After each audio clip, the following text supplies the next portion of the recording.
Good afternoon. Happy Saturday. It is Dr. Regina Ray, live with Dr. Regina Ray. It is Saturday, December 19th, 12 noon Eastern Time, and I'd like to thank you for joining me today. Boy, oh boy, we have days before Christmas, so I know that people are busy scurrying about, getting prepared for the holidays. And I thank those who are able to join me today. Today, we're going to talk about infertility. We talked about a couple of things in the past that may have contributed to infertility, but I'd like to review the topic in a more systematic way so that we can have a better understanding of the various levels of one's body and health that can contribute to infertility. So, um, we'll do this in a part one and part two series as we enter into the new year with a discussion of adoption. So many times, one's trying to get pregnant and they're trying to figure out what is going on. We've been using fertility ovulation kits over the counter. What is the problem? So, if we'd like to begin first with an area that we've mentioned in the past and we've discussed in the past, and I think that our audience has a grip on hormones, let's start with the area of endocrine, um, a body system called the endocrine system or the hormones. So, as we've mentioned in the past, there are a number of hormone levels that, if abnormal, can contribute to irregularity of cycles, irregularity of ovulation, and as a result, a delay in the egg finding the sperm for ovulation and implantation. One of those conditions is diabetes. So, the condition of diabetes is when our insulin levels aren't where they should be to be able to process the sugars that we have. As a result, um, our blood sugars are higher than we'd like them to be. In a patient with diabetes and a hemoglobin A1C greater than 7, a patient is at an increased risk for spontaneous miscarriage. And if one becomes pregnant with a hemoglobin A1C greater than um, 7.0, we're also at an increased risk of birth defects, including defects of the heart in the development of the heart as well as the spinal column. So, patients with diabetes and attempting to get pregnant are considered high risk, and it is important that these sugars be maintained more stringently in pregnancy than outside of the pregnancy. So, that is one condition that fits within the endocrine system that can contribute to infertility: poorly controlled blood sugars. Okay. Those poorly controlled blood sugars can have an impact on the developing fetus, the developing placenta, as well as the fluid around the baby, the growth of the baby as well. Another endocrine or hormonal level that can contribute to infertility would be the thyroid. So we've talked about the thyroid gland, and the thyroid gland kind of nestles within the throat here and encases or circles around your windpipe. And it is responsible for metabolism. It is also a contributing um, hormone to the growth, overall growth of the baby. And when we have either too high of a thyroid function called hyperthyroid, or the thyroid gland is underacting, underperforming, called hypothyroidism. Either scenario can contribute to some growth concerns of the baby. Sometimes the baby doesn't grow as well. Sometimes with hyperthyroidism, a mom can also have these antibodies that can cross over the placenta and have an impact on the developing thyroid of the baby.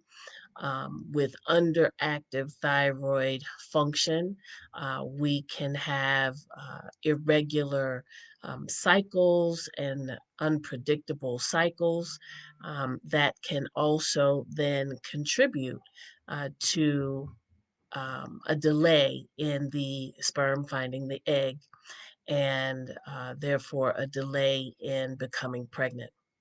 So the endocrine levels of insulin and management of blood sugars, as well as um, an abnormal function of the thyroid, can also contribute to infertility.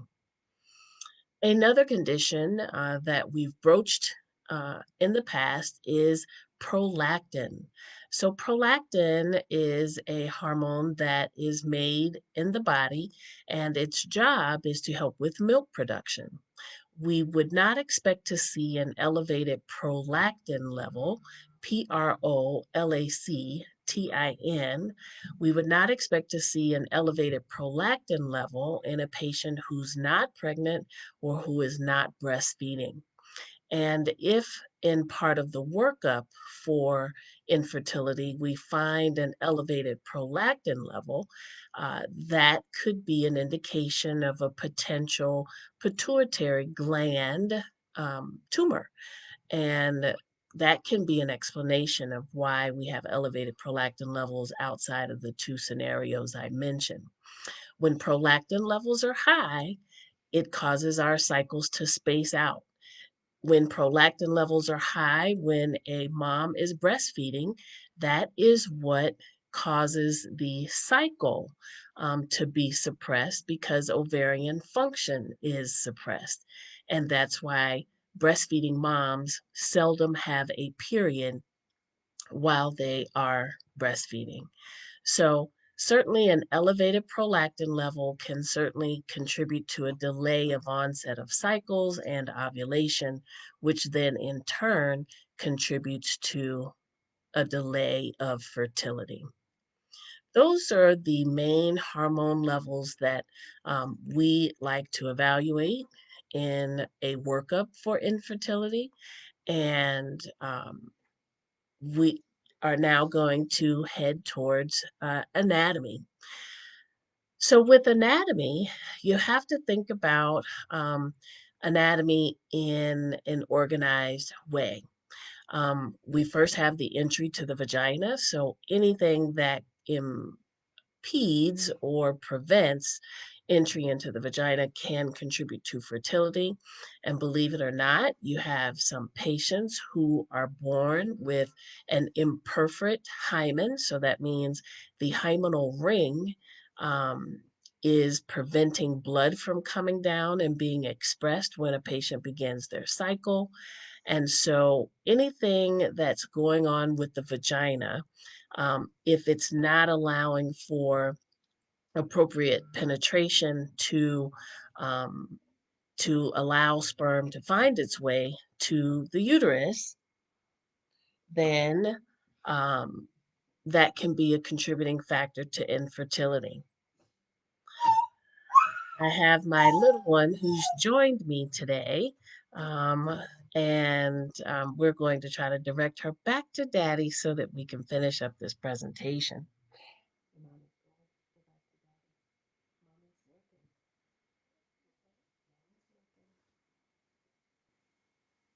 Go ahead.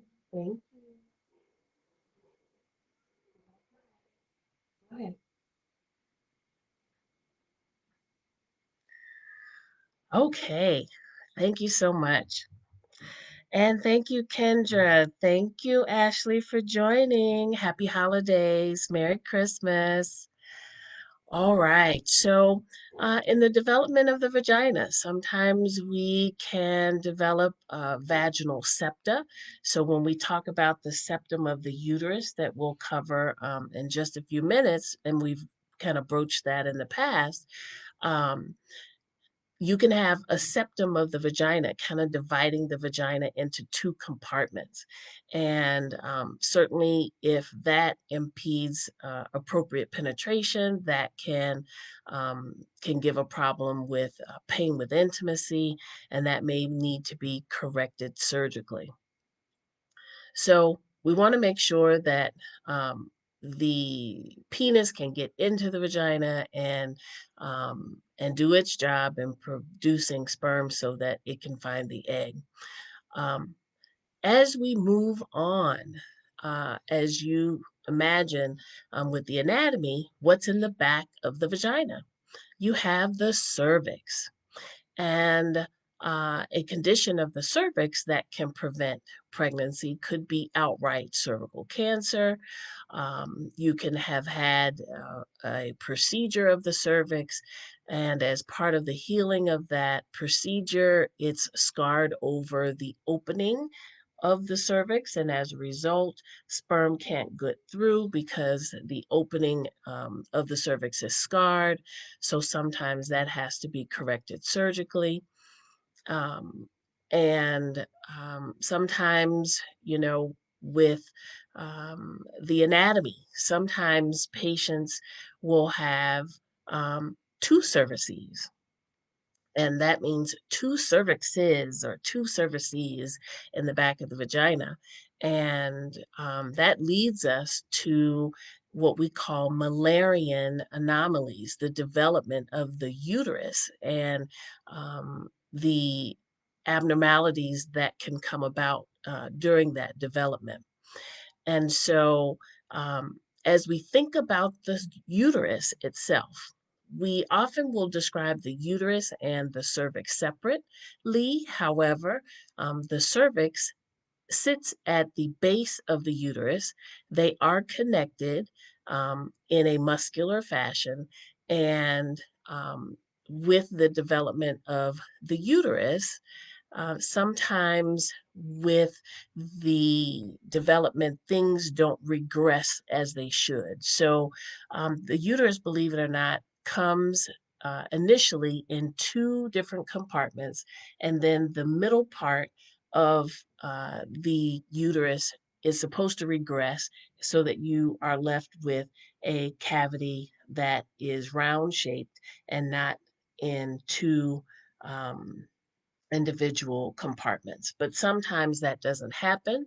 And what you're left with is a uterus that actually has a septum right in the middle. Sometimes that septum doesn't have to be as significant, and we call that arcuate. Sometimes the septum is very significant where it truly divides the uterus into two compartments and has a cervix at the end of each compartment. And we call that uterine didelphys. So that is rare, but it does happen. And I've seen it at least on 3 occasions in my career. And with a cavity that is completely separated, you have to believe that or can imagine that there's less space for the baby to grow. And so when a patient has a uterus that is abnormally shaped, whether it's two cavities or one cavity with a septum, or sometimes only one half of the uterus persists and the other half, doesn't develop completely, then we are left with a half of a cavity. And should the ovary on that side create and ovulate and produce an egg, it has one side that it can travel through and through the tube to meet that sperm and to implant and grow a new baby, a fetus. So, those are some conditions that can sometimes contribute to infertility. And these are the topics that come up when you make an appointment to speak with a provider about your efforts to become pregnant. In a patient who is not considered high risk, not over the age of 35, we do allow up to 2 years with timed events, with using fertility kits, ovulation kits to try to time your um, intimacy and increase your chances of becoming pregnant. We give you a good 2 years. And if you have not been successful, then we can initiate a workup to figure out what's going on. For women over the age of 35 and you're on a mission, because we know that the quality of eggs declines starting at the age of 30 and declines more sharply over the age of 35 and 40. If you've been with an earnest effort to get pregnant for about 6 months and still unsuccessful, we begin that workup a little sooner. And that workup would include blood work to check for those hormone levels, as well as a hormone or a blood test called the anti-Müllerian hormone level. And that level assesses for the um, ovarian reserve. So for those who have followed me, we've talked about the fact that we're born with a certain number of eggs, and some of those eggs are reabsorbed before we even begin puberty and begin with monthly cycles.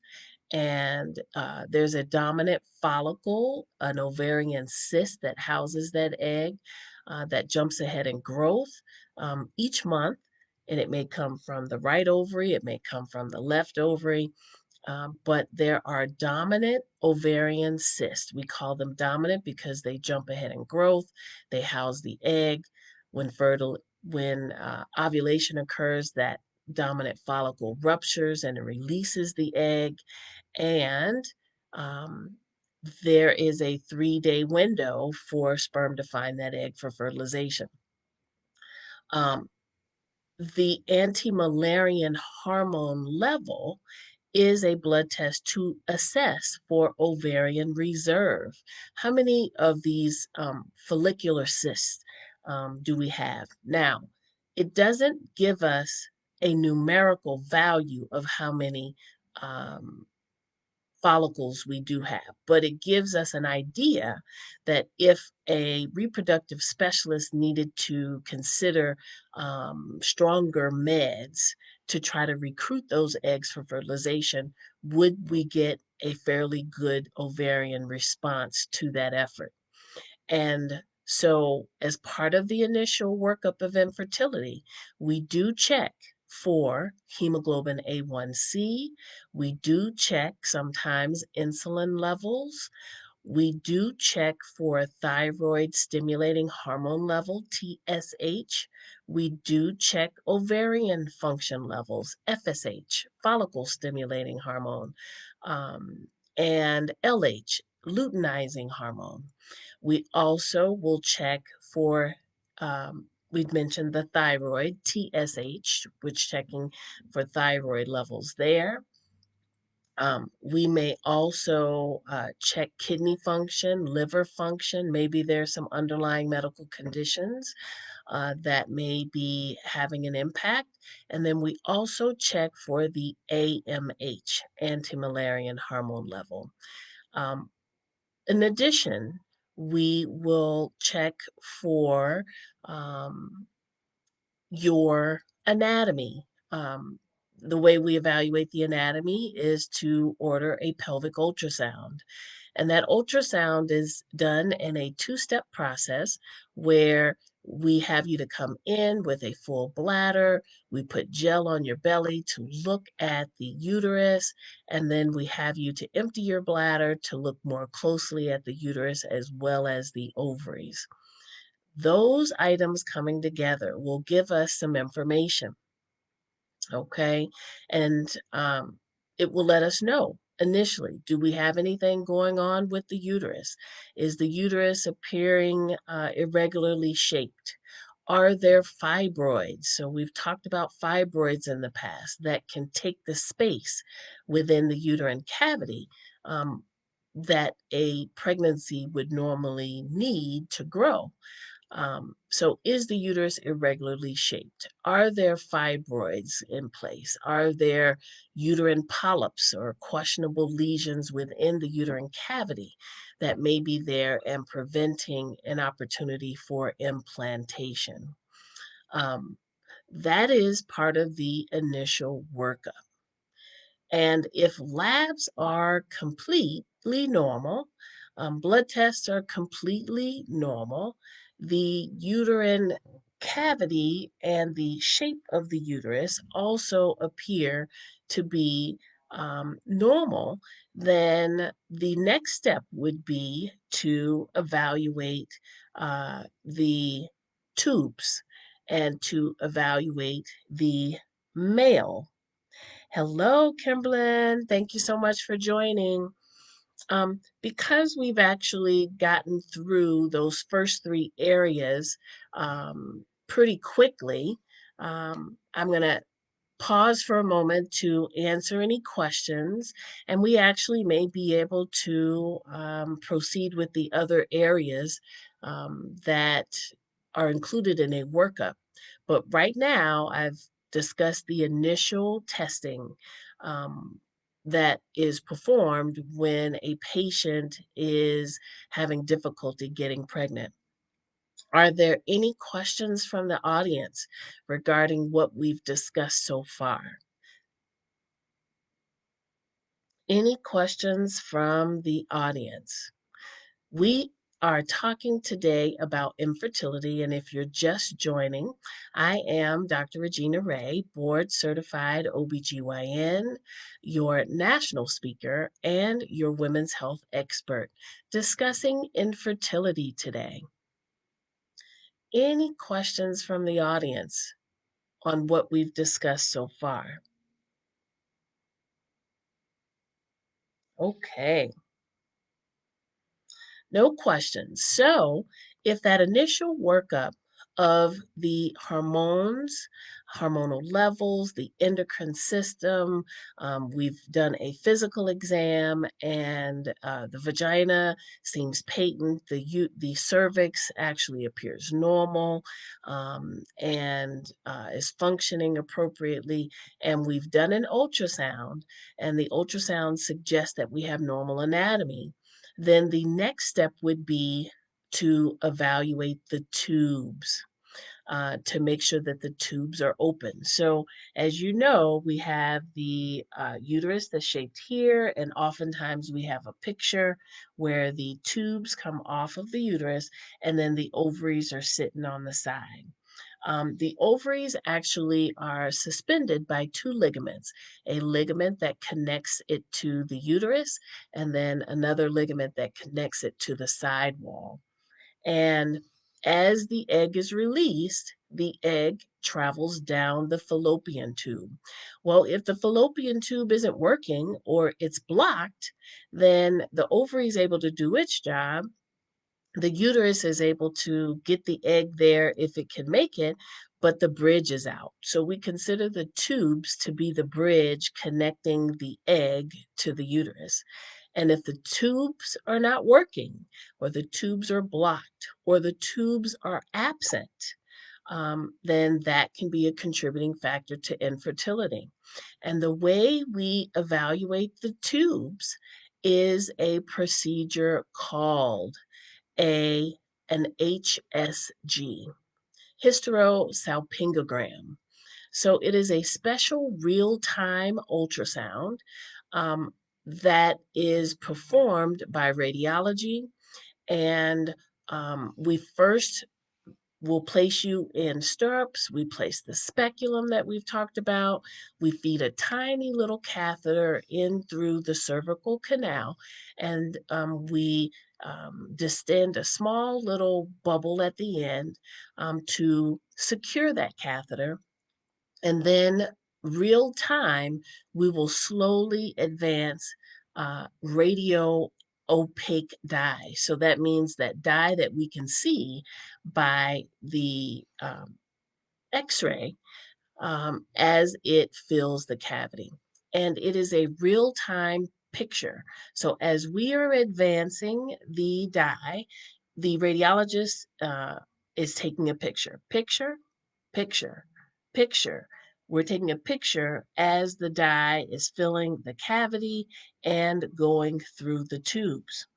And if you would like to see how the dye looks as it advances through the tubes, you can look up through Google. Thank goodness for our computer system.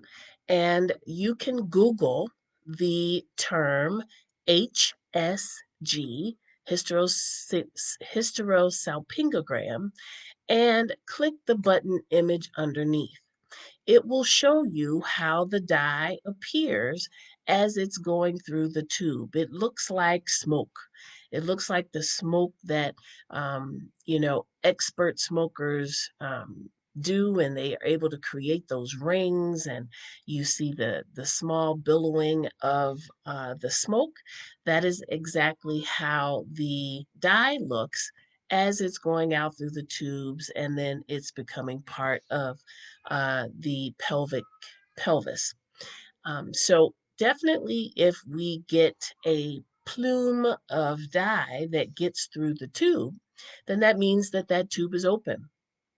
If there is a scenario where the picture shows plume of dye on one side and none on the other, then that suggests that the tube on the other side is blocked. Another scenario may be that the dye gets through both of the tubes, but it begins to dilate the tubes like sausages. If that is the case, then it would suggest that the end of the tube is blocked in some way, perhaps scarred over as a result of prior infections with chlamydia or gonorrhea, um, or just perhaps endometriosis. We've talked about endometriosis, I believe, in the last session. And as a result of endometriosis, you have scarring in the pelvis. And sometimes that can include scarring of the ends of the tube called the fimbriated ends. And as a result, the dye isn't able to escape. If the dye begins to collect within the tube, we now call that a hydrosalpinx. And we render that tube non-functional. And unfortunately, there's not a whole lot that we can do with a tube that is damaged and the ends of the fallopian tubes are damaged where it can't bring in that egg into the tube. And as a result, if that is identified, most reproductive endocrinologists will remove that tube. Oftentimes, if it's been dilated for a while with fluids and things, you can imagine that that's kind of stale fluid that can have an impact, on the pristine environment that we want a fertilized egg to be in if one has to consider IVF. And so those tubes are typically removed. And finally, if the HSG shows that the tubes are open and the tubes are functioning, the uterine cavity is shaped normally, and it's intact and it's shaped as it should be, and we're not working with one half of the tube versus the other, then the next factor that we have to consider is the male. Now, to save on time, I encourage as an initial infertility workup is begun, that we include the male component as well. And the first steps that we would do in assessing a male is providing a semen analysis. So that can be a touchy topic because men oftentimes just don't want to imagine that something could be wrong with his soldiers. So um, oftentimes men are a bit reluctant to have a semen analysis done, but it takes two to tango. And as a physician, we have to remind the partner, you know, if the anatomy of the woman is fine, but the sperm isn't working, then it's not going to find the egg to get pregnant. And so, what are some things that can be considered in a male factor infertility workup? The first thing that we want to consider would be the semen analysis. And what that actually does is it gets a sample of the male sperm, and we do like an evaluation of the sperm. Sometimes we have sperm with two heads, and those can't certainly fertilize an egg. We have sperm that may swim in circles instead of in a linear fashion, and sometimes those sperm don't get to the egg as it should. Sometimes that semen sample will have white cells there, which would be an indication of local inflammation or an infection, and that should be investigated and treated. And sometimes that can just be an inflammation of the prostate called prostatitis. But definitely white cells should not be present within the sperm sample. And if found to be present, then we need to treat that accordingly, investigate that accordingly. Sometimes with a semen sample, we don't have adequate sperm, so the count could be very low. Um, and that could be something going on with the male anatomy. And one of those things that could be going on is called a varicocele. So women are familiar with varicose veins of the legs, and varicose just means a dilation of the vessel. And because we have vessels all over our bodies, sometimes the varicose veins in our legs can be due to prolonged standing, just prolonged work on our feet. Uh, and we can develop varicose veins in the vulva area when pregnant because you got this big bowling ball sitting down in the pelvis, and the vessels that are supposed to help drain the blood from the legs and take blood back to the heart are being compressed by the uterus. And as a result, you have congestion below the level of the pelvis. And that congestion can cause blood to back up. Um, in the vulvar area. That's why pregnant women can have problems with hemorrhoids. And it's because the pelvis and the vessels that are supposed to drain the pelvis in pregnancy are a bit congested because you got the uterus, the bowling ball carrying the baby, kind of compressing on those vessels for long periods of time. Well, when we consider the male's body is designed in a way to keep the testicles cooler than the core body temperature. That's why the testicles are on the outside of the body and not on the inside. The male testicles correlate with the woman's ovaries. Theirs are on the outside because the sperm needs a cooler environment compared to our ovaries, which are on the inside. And when you have blood that pools around the testicles, and the testicles' job is to make the sperm, then it's increasing the temperature higher than where the sperm want the temperature to be. And as a result, we can have a decrease in the sperm count. So sometimes men will develop varicoceles of the testicles, and that has an impact on sperm production and the quality of sperm. That can be corrected surgically. And if there is a concern where the testicles looks like what we call a bag of worms, then that could be that the vessels are dilated around the scrotum, and that's increasing the temperature around the testicles, impacting the semen count, the quality of sperm, and that should be investigated. So As you can see, when you come to us to talk about infertility, there are a number of things that we have to think about, that we have to consider, and that's what prompts the testing that we order. And it's important that we follow up on each of those items and we review the results so that we can try to identify where is the hangup, where is the issue that's contributing to infertility. And if all of those things are fine, then there are ways that we can increase one's chances in becoming pregnant. There is timed intercourse. So let's say that um, the male sperm is fine, the quality of sperm, the semen analysis is good, the woman's anatomy is all good. Um, then there are things that we can consider. So, in dealing with male and female, we can give the woman a medicine to, if her cycles aren't as predictable, we can try to orchestrate a timed ovulation.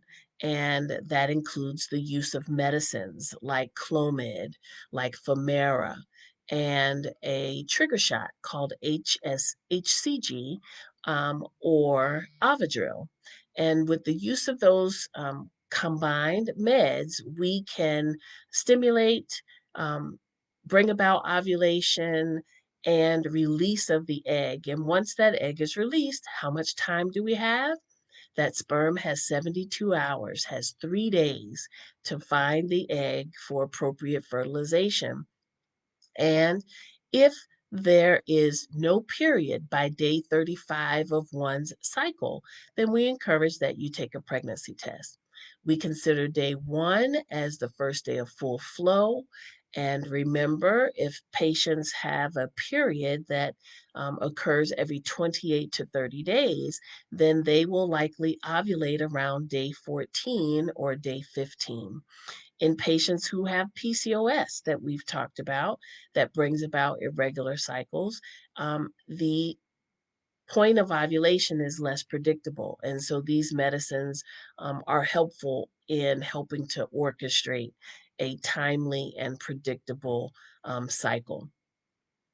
Um, if that has, we've tried that several times and it's not successful, then we will often refer the patient to a reproductive endocrinologist. A reproductive endocrinologist is one who's done 3 additional years of training in addition to general OBGYN training, which is 4 years after medical school. And their focus is to get the woman pregnant. Their focus is to help produce children. And once a patient becomes pregnant, then they are released or returned back to their general OBGYN or perhaps a high risk OB doc who will manage that pregnancy and deliver that child. Um, in, uh, in unique couples, uh, as in men, male um, couples or same sex women couples, we still have to find an egg and we still have to find a sperm. So, oftentimes, male couples will enlist the help of a surrogate. And what that means is someone who will carry the child for them. Sometimes you have one partner who will provide the sperm, and it's the egg that they've chosen to produce the egg, and that sperm is paired with the egg, and that surrogate undergoes IVF with one of the partner's sperm and carries their child. Sometimes each partner can choose to provide a semen sample uh, and have one child that is of one husband and the other child be of the other partner.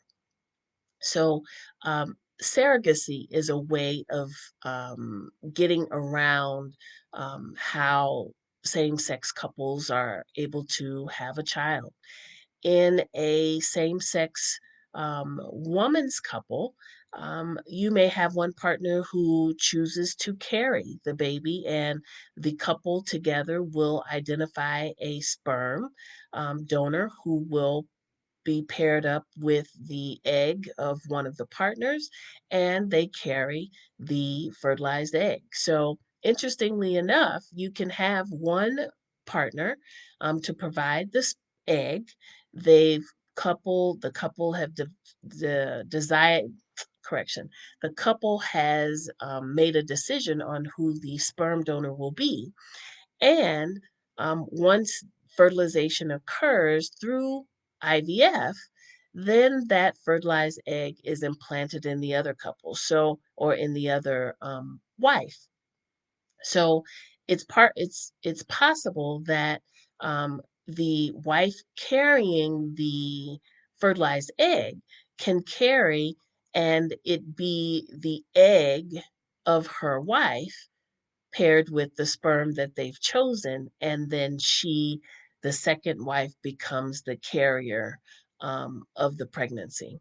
So there are unique opportunities where same-sex couples can grow their family, and oftentimes it's with assistance, perhaps with a surrogate who will carry the pregnancy for them, or one of the wives in a same-sex female relationship will carry the pregnancy. So, what an interesting topic today. Um, We've covered sources of infertility that need to be evaluated as part of a workup of infertility. We've talked about the structure of the cervix.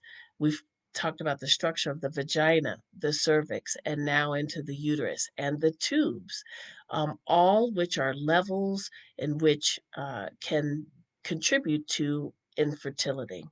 And then finally, we've talked about a male factor and the importance of having a combined workup of both the woman and the male partner in identifying where the hangup is that's preventing the pregnancy from occurring. Any questions about that? Miss Care Bear, thank you so much for joining. Kimberlyn, definitely, it's an interesting topic. Um, Oftentimes, patients don't realize all that goes into, the discussion of infertility, and we often think that getting pregnant is just so easy to do, and for some patients it seems like drinking the water, they're pregnant again. But oftentimes for couples who really want children, it's an arduous process, and it requires some workup to figure out what's going on. But in today's technology and in today's century of science, there is more than one way to skin a cat. And this is a topic that um, has become near and dear to my heart because certainly these options were not available when in the early 2000s. And I was in med school, and an older woman returning to school and with no partner in sight. And I knew that my clock was ticking. We now have the technology where we can freeze eggs, we can freeze sperm, we can freeze embryos, and embryos came first.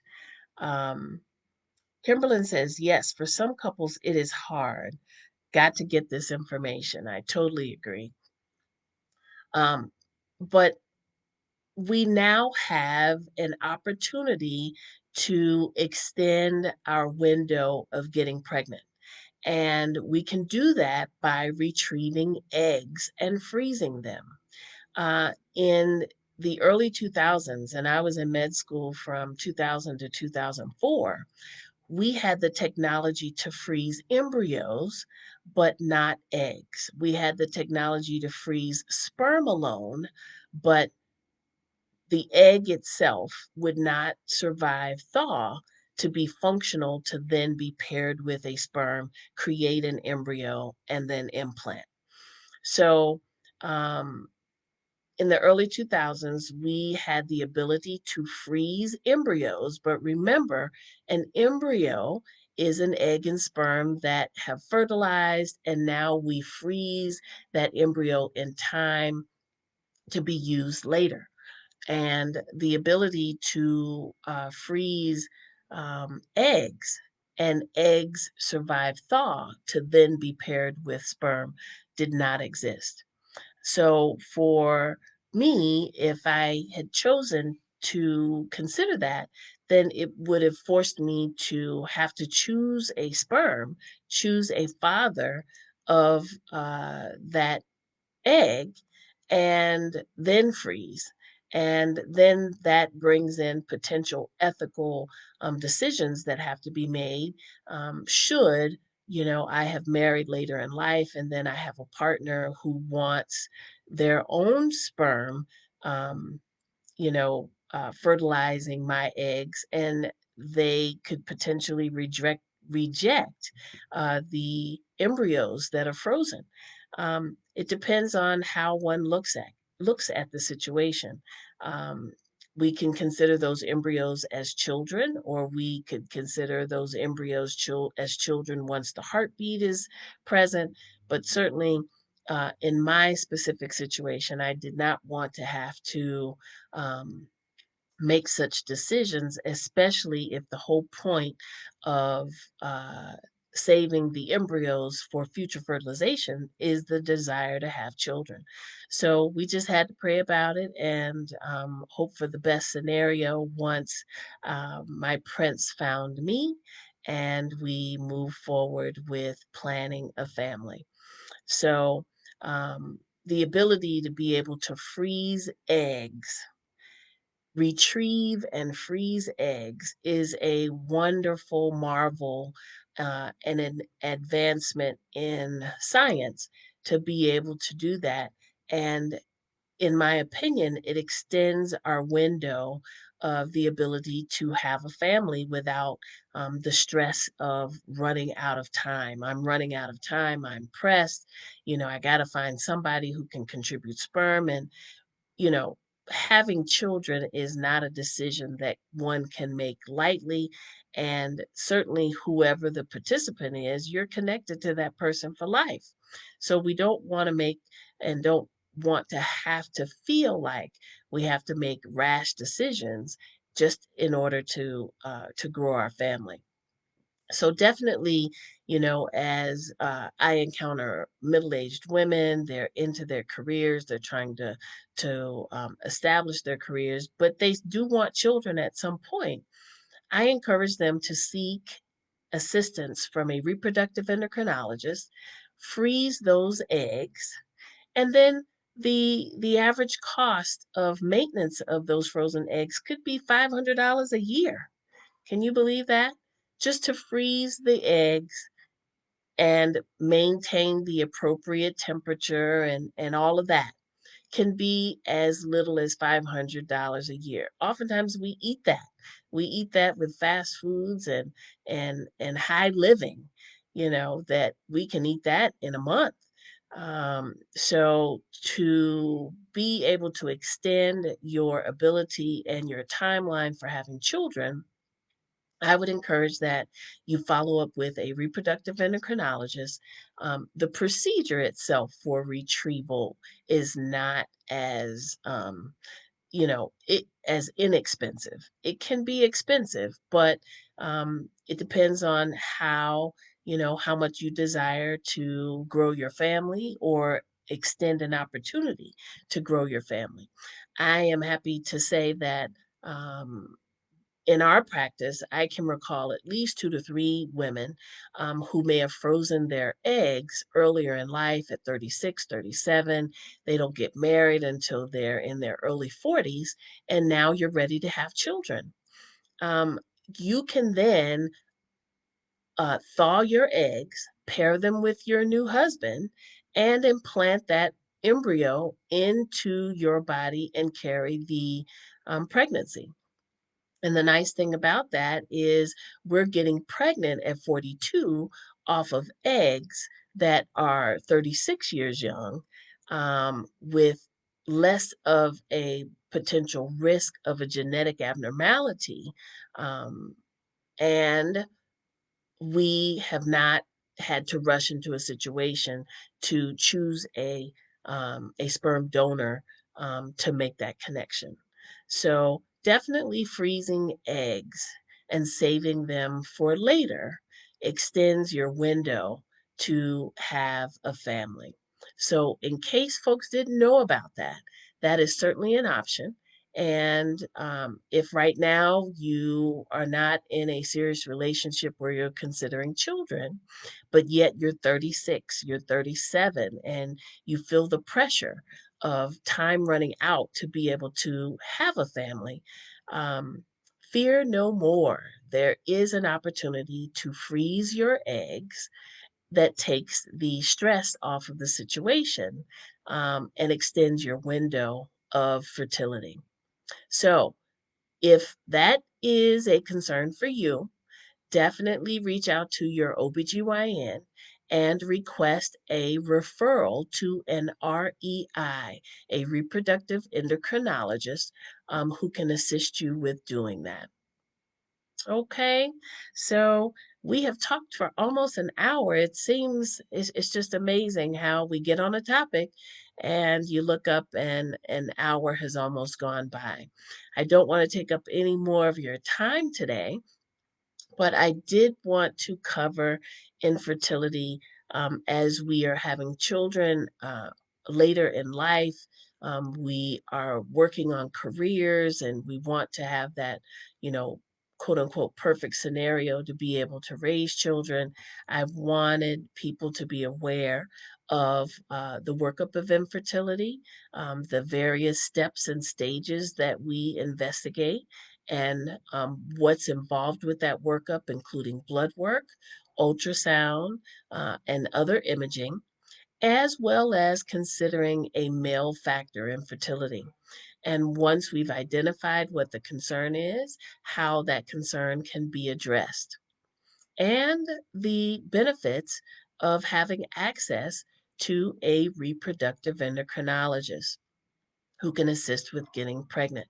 And for those who, may choose to be single parents, they're at a point in your life, and you want a family, and a male may not, or a partner, male or female, may not be available. Um, you can choose to choose a sperm, and pair it with your eggs, and have IVF to consider in becoming a parent. So, um, any questions regarding what we've talked about today about infertility? Any questions? There are different ways in becoming parents, and certainly IVF can offer that opportunity. Adoption can as well. But that is a topic for another day. It is about 12:55 Eastern Standard Time, and we have covered an important topic today. If there are no questions, then we will sign off. Certainly, if there are questions that may come up later, feel free to put them in the chat, identify who you are and where you are reaching out from, and post your question. I will be happy to answer those questions as they come about. If there is a personal question that you may have, you can certainly reach out to me at Dr. Regina Ray, OBGYN, at gmail.com, and I can reach out and answer your question in that way as well. All right. Well, if there are no further delays, thank you so much for joining me today. And I'm wishing each and every one of you a Merry Christmas, a Happy Hanukkah, and um, wishing you all the joys that life can bring you in this season and beyond. And we look forward to talking with you on the first of the year. So, next week, can you believe it? Next Friday is already Christmas. And certainly, we'd like to give you an extended time with your family. And so, when you join me again, it will be the new year. It will be January. So we are going to defer next Saturday's discussion and begin the new year in 2021. I believe that the 2nd of January is the first Saturday. And so we will join you in the new year on the first Saturday of January. Until then, Merry Christmas and Happy New Year. And we will talk with you at that time. Take care, be safe, wear your mask, practice social distancing, and consider getting the vaccination if you have access to it. Thanks so much.